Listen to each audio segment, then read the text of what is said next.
About the novel. The Way to Rainy Mountain, 1969, is a book by Pulitzer Prize-winning author N. Scott Momaday. It is about the journey of Momaday's Kiowa ancestors from their ancient beginnings in the Montana area to their final war and surrender to the United States Cavalry at Fort Sill, and subsequent resettlement near Rainy Mountain, Oklahoma. About the writer. Navarre Scott Momaday, born February 27, 1934, is a Kiowa novelist, short story writer, essayist, and poet. His novel Housemaid of Dawn was awarded the Pulitzer Prize for Fiction in 1969, and is considered the first major work of the Native American Renaissance. His follow-up work The Way to Rainy Mountain blends folklore with memoir. Momaday received the National Medal of Arts in 2007 for his work's celebration and preservation of indigenous oral and art tradition. He holds 20 honorary degrees from colleges and universities and is a Fellow of the American Academy of Arts and Sciences. Momaday's first book, The Complete Poems of Frederick Goddard Tuckerman, based on his dissertation, was published in 1965. His novel Housemaid of Dawn to the breakthrough of Native American literature into the American mainstream after the novel was awarded the Pulitzer Prize for Fiction in 1969. Housemaid of Dawn was the first novel of the Native American Renaissance, a term coined by literary critic Kenneth Lincoln in the Native American Renaissance. The work remains a classic of Native American literature. As other indigenous American writers began to gain recognition, Momaday turned to poetry, releasing a small collection called Angle of Geese. Writing for the Southern Review, John Finley described it as Momaday's best work, and that it should earn him a permanent place in our literature.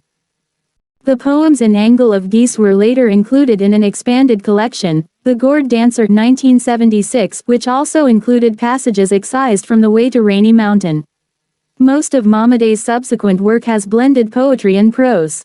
In 2007, Momaday returned to live in Oklahoma for the first time since his childhood. Though initially for his wife's cancer treatment, Momaday's relocation coincided with the state's centennial, and Governor Brad Henry appointed him as the 16th Oklahoma Poet Laureate, succeeding Nimrod International Journal editor Francine Leffler Ringgold. Momaday held the position for 2 years. Who are Kiowa people? Kiowa people are a Native American tribe and an indigenous people of the Great Plains of the United States. They migrated southward from western Montana into the Rocky Mountains in Colorado in the 17th and 18th centuries, and eventually into the southern plains by the early 19th century. In 1867, the Kiowa were moved to a reservation in southwestern Oklahoma. Today, they are federally recognized as Kiowa Indian Tribe of Oklahoma with headquarters in Carnegie, Oklahoma. As of 2011, there were 12,000 members. The Kiowa language Cowyoga, part of the Tonoan language family, is in danger of extinction, with only 20 speakers as of 2012. The Kiowa tribe has been documented in records dating back to at least 1732. The Kiowa are nomadic people from the Great Plains. They began migrating from western Montana in the 1700s, when they moved southeast of the Yellowstone River. They allied with the Crow tribe, from whom they acquired the horse and the sun dance. Their subsequent history is a record of rights lost to the United States government. In 1837, they were forced to sign a treaty with the government that allowed Americans to travel through Kiowa and Comanche lands, and in 1867, the Kiowa were forced onto a reservation as a result of the Medicine Lodge Treaty. Oklahoma became the Kiowas' homeland. In 1990, 9,500 Kiowa still lived in the United States. Background of the novel. The Way to Rainy Mountain is a blend of history, folklore, and poetic memoir and was published in 1969. It takes the reader through author N. Scott Momaday's own journey of discovering his Kiowa background and identity. The journey is told in 3 separate voices. The first voice, the ancestral voice, tells about the Kiowa by using oral traditions and myths. The second voice is a historical commentary, and finally, the third voice is Momaday's poetic memoir of his experiences. All 3 voices together teach about the Kiowa's origin, beliefs, traditions, morals, and conflicts. Not only does the journey recounted in this book help Momaday better understand his ancestry, it also teaches about the Kiowa tribe's history. The uniqueness of this text, however, has been an issue for some readers. They claim it is confusing to follow. Others find it easier to understand by reading each individual voice consecutively instead of alternating from one voice to another as the book is written. The Way to Rainy Mountain continues to be an entry point to Kiowa history and a way to open discussions about what constitutes any history of a people. Brief summary of the novel. The Way to Rainy Mountain is a memoir, and a non-traditional one at that. It is at once a history of the Kiowa people, a love letter to the plains landscape, a collection of memories of N. Scott Momaday's family and tribe, and an experimental reworking of historical writing that attempts to integrate different kinds of knowledge about the past. As such, the book does not have a conventional structure or plot arc. The book is divided into 3 sections: the setting out, the going on, and the closing in. These sections loosely track the major arc of Kiowa history. The Kiowas begin to migrate towards the southern plains from western Montana. The Kiowas become rulers of the southern plains and experience a golden era, and the Kiowas are defeated by the U.S. military and their culture goes into decline. While the content of each section does not simply narrate each of these historical periods, the stories and memories that are told in each section relate thematically to the period of Kiowa history that each section loosely depicts. In the first section, for instance, Momaday narrates the Kiowa creation myth that the tribe emerged into the world from a hollow log, and then contextualizes the myth by describing the bleak conditions of Kiowa life before they migrated to the southern plains. In the middle section, which mirrors the historic Kiowa Golden Age, Momaday relays tribal stories of victorious Kiowas conquering their enemies through strength and cleverness, and he also dwells on the beauty of the landscape and the details of Kiowa religion and culture.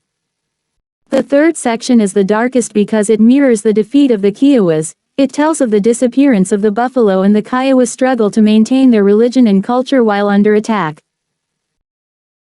Each of these major sections of the book is further divided into numbered chapters, which are themselves divided into segments told in 3 different voices: the voice of tribal lore, the voice of historical commentary, and the voice of Momaday's personal memory.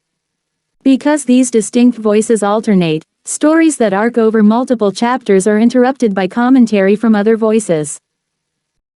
Sometimes this commentary is directly related, the story of the woman digging up a forbidden root interrupted by historical commentary on the plant to which the story refers, and in other instances the commentary relates only by association, as when the story of the giants in the cave connects to a meditation on the power of language. The complex structure of the book is itself meant to be a commentary on the way that people understand the past. Momaday believes that instead of separating out scholarly history from memory, or family stories from tribal myth, the past should be understood as a blending of all of these modes of understanding. The book, then, is an attempt to create a new kind of historical writing, as well as an attempt to transmit Kiowa culture by making a written record of stories preserved only in the Kiowa oral tradition. Momaday immediately introduces the arc of the story of the Kiowas, noting that their migration from the northern to the southern plains was one of adventure and triumph until tragedy struck and Kiowa culture withered. Momaday attributes this tragedy to the disappearance of the buffalo, since the buffalo, a key component of the Kiowa Sun Dance, were a pillar of Kiowa culture.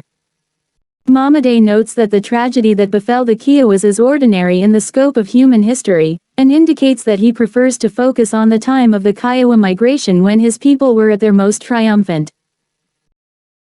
Momaday introduces Taimi without explaining what Taimi is. He writes simply that Taimi came to the Kiowas in a time of suffering and made their lives better. The Kiowa journey with Taimi was one of constant improvement. They moved to a warmer landscape, discovered horses, fulfilled their nomadic spirit, and built an alliance with the Comanches that allowed them to rule the southern plains for 100 years.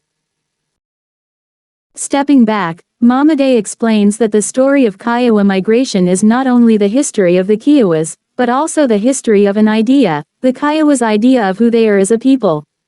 He states that this idea exists, in its essence, in language, because the verbal tradition is all that remains of Kiowa history and culture.